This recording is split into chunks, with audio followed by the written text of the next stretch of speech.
I have Malcolm Saunders, creative visionary from the Cellar, with us here today.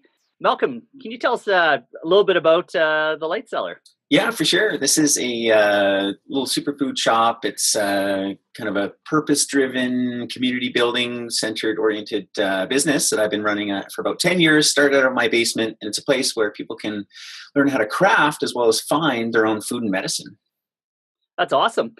And one of the things that I love about the Cellar is just the intentionality behind it.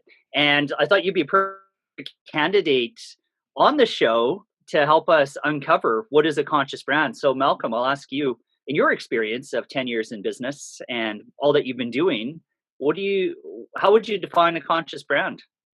Yeah, I see business and I see my business as a force of change in the world. Ever since I was kind of coming of age of my own consciousness as a 16-year-old, that led me down this path. At that time, I became a vegetarian, not because I had anything to do with food nutrition, just as something that I felt I could do as a young, adolescent to kind of have impact, make influence. I born and raised in Calgary, Alberta, grew up in like suburbia and felt a bit of a prisoner to the school system and kind of what lay ahead and the society and the culture around me. And it was kind of my best attempt at what I felt I could do at that time. Fast forward, many years, that led me down a path of food and nutrition because I realized, well, if I'm going to do this, I have to do it well. I didn't do it well when I first started, and eventually realized, long story short, we're not going to go into it. Not meant to be a vegetarian. My whole philosophy around food nutrition has really broadened and deepened, still with that same goal, still with those same ethics. And I believe we vote with our dollar, right? And business is, just as much as I resented the corporations of the time, destroying the world, on the flip side is that can be the major force of change. And I think that's what we're seeing right now in this kind of whole paradigm shift of like a realigned economy. And it's conscious brands, businesses that have that purpose, that have that mission to make the world a better place. We've gone that pendulum swing. We've gone too far to the destruction, the loss of ecosystems and species, and not only so environmentally, but socially, right? Communities. And there's now, thankfully, I know, as you love to say, the shift from Wall Street to Main Street. And I kind of tie in the whole business and food and nutrition. They're very similar in their parallels. It's, to me, it wasn't so much about plants versus animals. I gained that perspective. It's not necessarily the food you eat, but it's more the system it comes from. So I'm really big and passionate. And again, thank God that's the direction we're going. This Wall Street to Main Street is this relocalization. And, industrial agriculture is not good environmentally. It's not good for ourselves, our health. So when we're monocropping, corn or soy or wheat on that kind of, again, commodity like scale, commodity like level, not good for our health or anything else.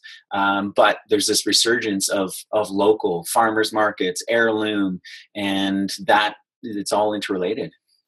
You bring up some really good points there. That idea of corporations externalizing costs onto the environment, onto society, and then just really onto the greater population, all for the alignment of that bottom line. Being a purpose-driven brand, a conscious brand, what would you say that the biggest roadblocks in your organization, Cellar, are to further kind of elevate that consciousness, that brand?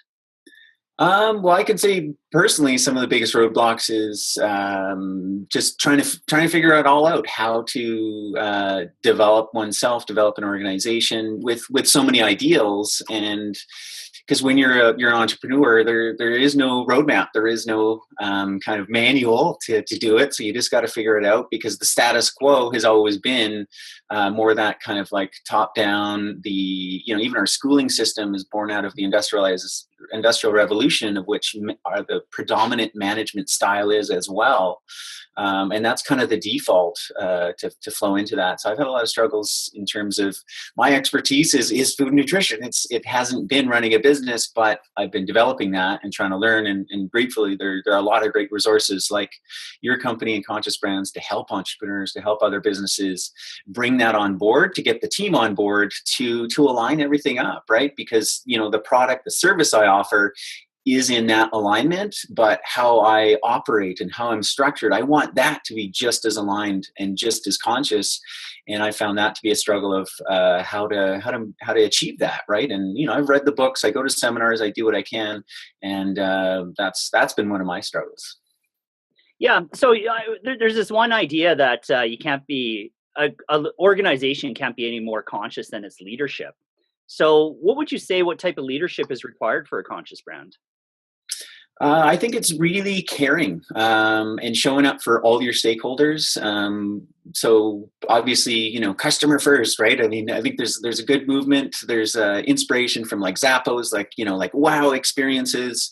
I think a lot of us are have that down. We're moving towards that. Now there's this shift towards staffing, and I've really tried to make that prevalent. So really investing in the staff in whatever way you can, whether that's profit sharing or, to me, like I want to work collaboratively. I've never wanted to give anyone a job in that sense, because I never wanted a job. To me, and again, in a job being a place where I dreaded it, like I dreaded school. I was like, oh my gosh, like Monday to Friday, 9 to 5. This is going to be the next 30 years of my life. Like, no way.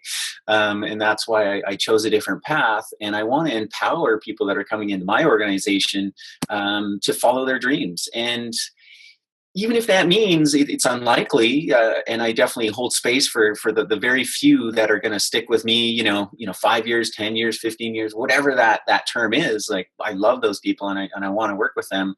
But I also have a realism that most people, my business and us working together is just a stepping stone along their journey. And I want as much out of them as possible, but I really want to make that reciprocal. I really want to invest in them. I attract a lot of people that are into health and nutrition that have ideas and visions. So I've got this philosophy of how can I, build them to outgrow me in that sense, give them that leg up, not just, okay, 9 to 5, here's your paycheck and off you go. Because if I can empower and inspire them, it'll deepen the relationship for the length of time we're working together, however long that is, 5 weeks, 5 months, 5 years. But it'll also further just the whole cause of creating more conscious business, and not fearing them, not fearing of like, oh, competition. If they go ahead and learn how to make chocolate with me, they'll go create chocolate, for themselves, and I'll be competition. That idea of just really collaborating and co-opetition and especially in the natural foods market, maybe it's a bit of an advantage there, because I do see it. I know you know it as well. It's growing and expanding all the time, and there's more and more and more people wanting this. The market's growing, so I feel like I don't need to really fear that level of competition. I'd rather work collaboratively and uplift them, and in the process grow my business, which so far has worked. What I really love about that is just kind of this idea of taking, the thread. What I see throughout this conversation is almost like the permaculture principle of making the land better than when you first got here, right? Right. So making the employee better, making the community better, making the profits better, Yeah. making food better, and making that whole level of consciousness. So one last question for you, Malcolm, and it's you started 10 years ago around the same time that Conscious Brands started, and if you were to start today, and I'm sure there's a lot of folks starting today, what advice would you give a new or emerging conscious brand? Yeah, for sure. What's that pearl of wisdom that that you have there? Right. Just go ahead and do it. I mean, I think that's always been my approach and philosophy. Don't wait till it's perfect. Don't wait till you have all your ducks in a row. It's only going to happen by doing it. Don't wait till your plan is perfect. You'll figure it as you go. Do as much as you can all the time, obviously, but deliver. Everything is in prototype, and you just got to start. You just got to get it going. I mean, if I look back at what I put out initially, it's like, oh my gosh, but it worked at the time. It attracted, who it did, and it gave me that momentum, and I kept going, and I can improve. I think too often we sit on the sidelines, we wait, and just get it going. Put out the best version of what you have now, and yes, absolutely, you'll look back in 10 years and go, oh my gosh, but you'd be like, I'm so glad I did it, because it got me to where I am now. Awesome. Yeah, it reminds me of a quote. One of our guiding principles is clarity comes through engagement, and just Yeah. this idea you're not going to learn how to swim holding onto the side of the pool. Yeah. So, yeah, right on. Well, thanks so much, Malcolm, and we look forward to seeing you in 10 years again, and what the light cellar is then. Yeah. Okay. Right on. Thanks a lot for having me on. All right, ciao.